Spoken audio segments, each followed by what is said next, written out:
तर हे बघा मुंबई कस्टम डिपार्टमेंटमध्ये कॅन्टीन अटेंडंटच्या 22 जागा निघाल्या आहेत आणि हे तुम्हाला मी माझ्या इंस्टाग्रामवर तर सांगितलेलंच आहे.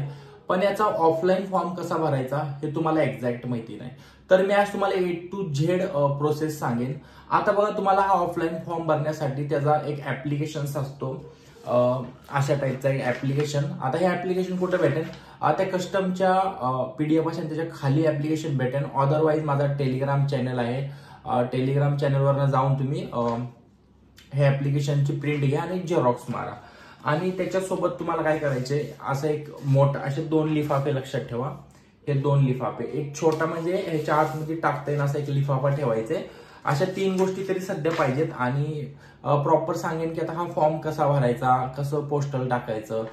मी इम्पॉर्टंट सांगतो की तुमची आता सध्या फक्त आणि फक्त 10वी पास पाहिजे आणि तुमचं एक्झामचं लोकेशन मुंबई असणार. तर आपण पूर्ण डिटेल्स घेऊ की तुम्हाला नक्की एक्झॅक्ट हा फॉर्म कसा भरायचा. तुम्ही स्टेप बाय स्टेप करा आणि हा ऑफलाईन फॉर्म तुम्ही भरून टाका. सगळ्यात पहिलं मी सांगितलं होतं की ऍप्लिकेशन फॉर्म याची झेरॉक्स काढा आणि तो झेरॉक्स कसं भरायचं तुम्हाला सांगतो. सगळ्यात पहिलं फोटो, आणि फोटोवर बघा अर्धी सिग्नेचर अशी झाली पाहिजे. ठीक आहे. त्याच्यानंतर तुम्हाला विचारलंय फुल नेम, जे पण तुमचं नाव येते बघा, सरनेम फर्स्ट असो लास्ट असो काही मॅटर करत नाही. परत वडिलांचं नाव बाळासाहेब देसाई ते तुमच्या टाका. मदरचं नाव, तुमचं डेट ऑफ बर्थ आणि एज्युकेशन क्वालिफिकेशन, तुमची 10वी झाली आहे का 12वीपर्यंत शिकले. ग्रॅज्युएशन टाकू नका. जर 10वी असेल तर 10वी टाका. 12वी जरी नाही टाकली तर तुमचा फायदा होईल, कारण 12वीवर काय विचारणार नाही. तर प्रॉब्ली 10वीच टाका सगळ्यांनी, 12वी टाकायची गरज नाही.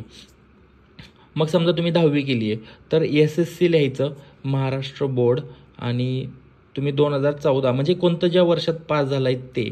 जसं की तुमची 10वी 20 मध्ये झाली तर 2020 टाका. आता एक्झाम्पल देतो इथं फर्स्ट क्लास. जर 60% वर असतील तर फर्स्ट क्लास टाका आणि त्याच्या खाली असेल तर सेकंड क्लास टाका. ठीक आहे. आता तुमचे 10वीला किती टक्के ते. ठीक आहे. आणि इथं बघा तुम्हाला समजा 386 मार्क पडलेत आउट ऑफ 500, ते इथं असं भरायचं इथं. ठीक आहे. आणि सब्जेक्टची तुम्ही नावं लिहू शकता, मराठी इंग्लिश, म्हणजे जेवढे तुमचे 5 सब्जेक्ट आहेत त्यांची नावं लिहा. नाहीतर ऑल सब्जेक्टला काय हे करत नाही. हा हे 12वी तर तुम्ही लिहूच नका, माझं पर्सनल ओपिनियन राहील. पण जर वाटत असेल बाबा आपलं अक्षर चांगलं आहे तर काही गरज नाही. हे तुमचं वेस्ट ऑफ टाईम आहे. 12वीचं भरून काहीसुद्धा फायदा होणार नाही.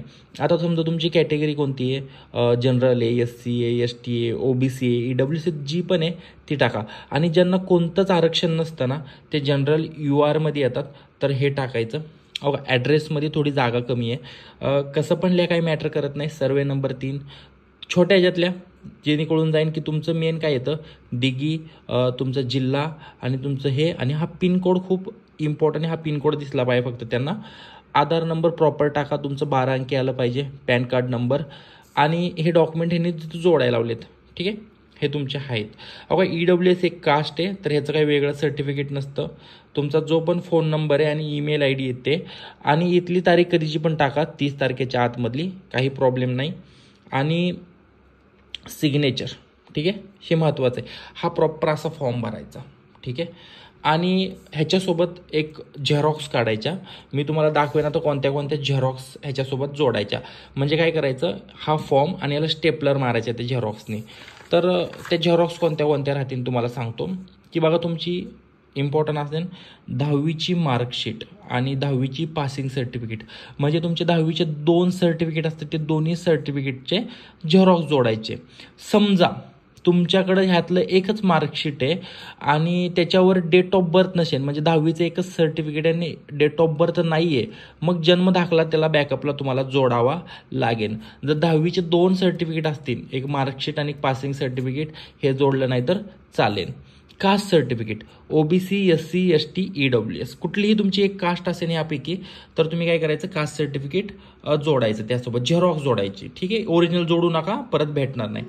समजा EWS कास्ट असेल तुमची आणि तुमच्याकडे जर सर्टिफिकेट जुनं असलं, म्हणजे नवीन काढलेलं नसलं, तरी सुद्धा EWS मधनं अप्लाय करा, काही प्रॉब्लेम येणार नाही. परत सर्टिफिकेट काढून द्यायला चान्स पण देतील. जुन्या सर्टिफिकेट EWS असेल तर घेऊन जाऊ शकता.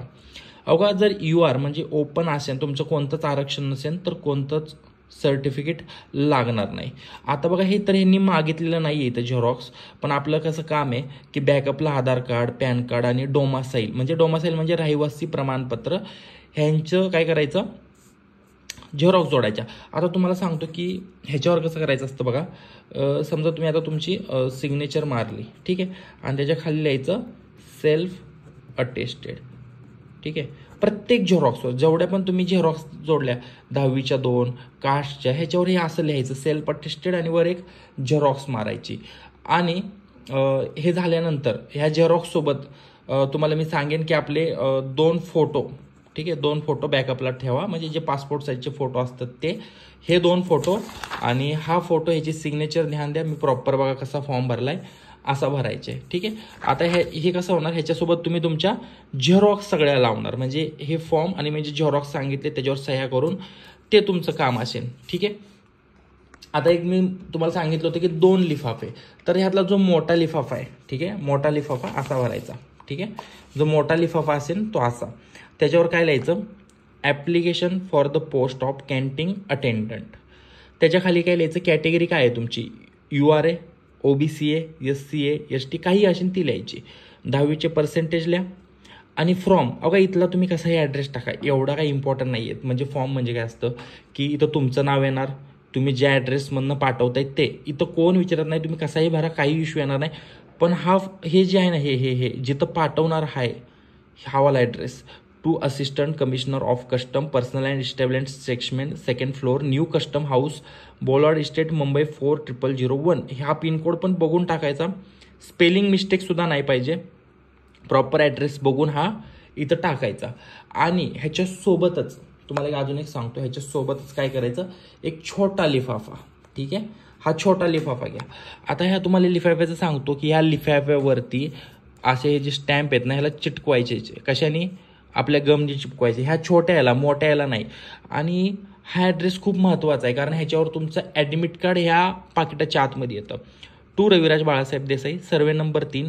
समजा तुमच्या इथं जवळ शाळा आहे काय, near little millennium school, Gaikwad Nagar, near तुमच्या इथं वडापावचं दुकान आहे, पावचं दुकान आहे, सगळं प्रॉपर लिहायचं.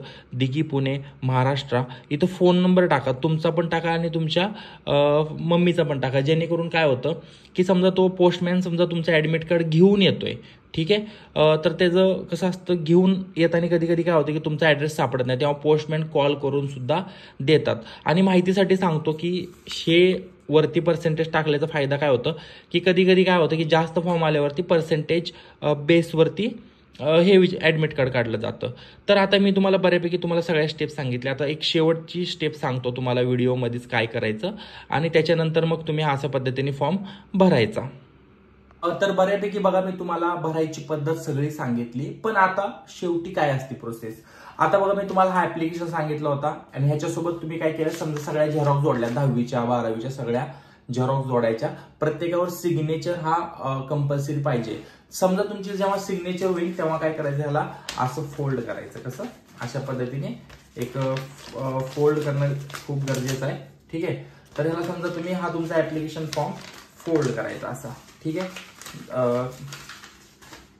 असा झाला. कसंही फोल्ड करा, काही मॅटर करत नाही एवढं. आणि मी तुम्हाला हे जे ऍप्लिकेशन सांगितलं होतं, application for the post of canteen attendant, काही लिहिलं असेल, कुठल्याही ऑफलाईन फॉर्मची पद्धत सांगतोय, जी ऑफलाईन भरती येते, त्यात काय करायचं.